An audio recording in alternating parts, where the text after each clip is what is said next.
My name is Jennifer Cheka. I teach first grade at Fraser School in the Syracuse City School District. I have 23 first graders in my class.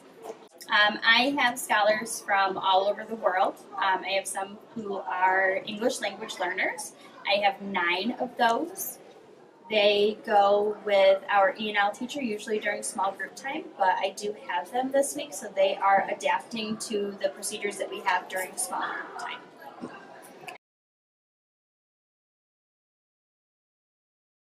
I had a lot of hallway runners. I had a lot of attitude. I had a lot of sass. I had 4 scholars who were constantly in the Vic room for at least 3/4 of the day. Since implementing PAX and the positive reinforcements that PAX provides, my scholars are responding really, really well. They're wanting to please, which 6 and 7-year-olds want to please anyway, but by having that that communication and that language in the classroom is really helping them to survive and thrive through PAX. I definitely started slow. These scholars coming from kindergarten, they knew what PAX was, but they hadn't played games fully. So I started slow. I started with the PAX sticks, which was easy to implement, just picking random kids. For anything that would happen in the day, whether it's lining up, whether it was grabbing materials. Even now I still do numbers, so it's still kind of random. We do toodles once a week. That we didn't start that until about October.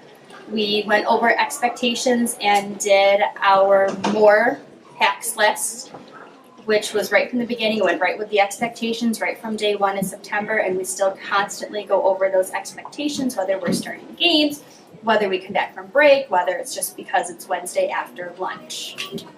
So we just took step by step, and now we do everything every day. We play 3 PAX games a day. We do secret PAX player games sometimes.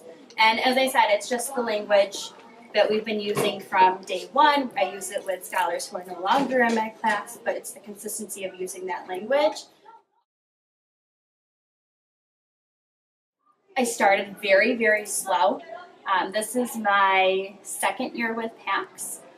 Last year it was tough to transition to it, but I went all in 110%. If you try and dabble in step by step, I found myself not being as consistent with it. I find myself cheating here and there, but this year I told myself 110% from September, very, very beginning, and you just have to dive in. And I know that personalized learning is a huge push this year, and having PAX, no matter what core for a personalized learning that you're doing, it really, really helps because it helps the scholars become independent and want to please and get their work done and be proud of what they're doing. PAX means a lot of front loading from me to make sure that I'm doing all of these components of PAX, but then being able to take a step back and knowing that my scholars are doing the right thing and following those expectations even when I'm not here. I had a substitute last week, and they were great with the substitute because the sub in my binder, I have the correct language you use, the different kernels, so anyone that walks in my room and has to take over, they know exactly what the scholars are going to respond positively from.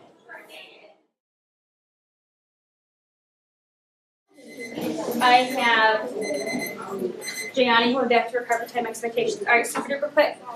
You are 6 and 7, so I want 6 PAX behaviors we're going to see during your PAX game. I want 6 behaviors. You can give me 1. Natalie, give me 1. What does that look like? What does it sound like? Give me 1.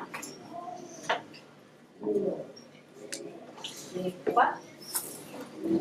Oh, yeah. Your bottom's going to be down. Absolutely. 5 more.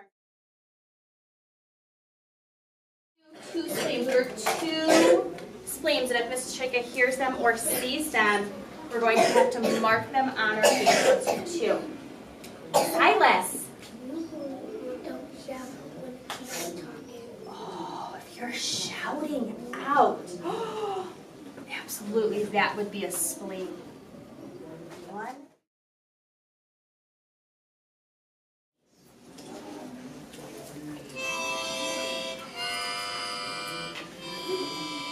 100% of my class is ready to start their PAX games.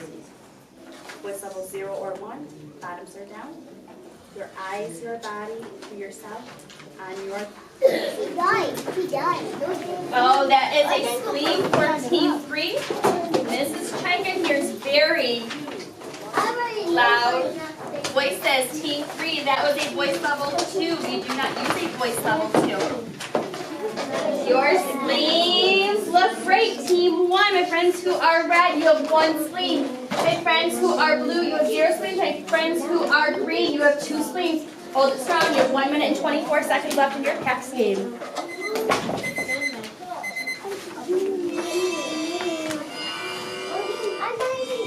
I have 100% in my back table. I have 100% in my friends who are blue, no spleens. My friends who are green, only 2 spleens. Wow, guess what? This is our second PAX game we've played today, where we only have 3 spleens as a whole group. First grade, let's go over 4 PAX behaviors that you heard Mrs. Chika compliment you on, that I had to shout out to the whole group about. What were 4 PAX behaviors Mrs. Chika saw and heard during our 8-minute PAX game? Sophia. Some of my friends had voice level 0s. Yes. All right. Nina. Wow. Your bottoms go down. You were doing your work. All right, we have 3 spleens here. Let's talk about 2 of them that you heard Mrs. Chika have to say. What were Jose? Do you remember a spleen Mrs. Chika had to say? Oh, yeah. Some of my friends were following me around the classroom. Remember, we have to raise our hand. Following Mrs. Chika around the classroom is not safe. You could fall. You could hurt somebody else. Little Peter, and I'm going to pull one to see what your wacky prize will be for the rest of small group time. Oh, you're going to love this. But for this one,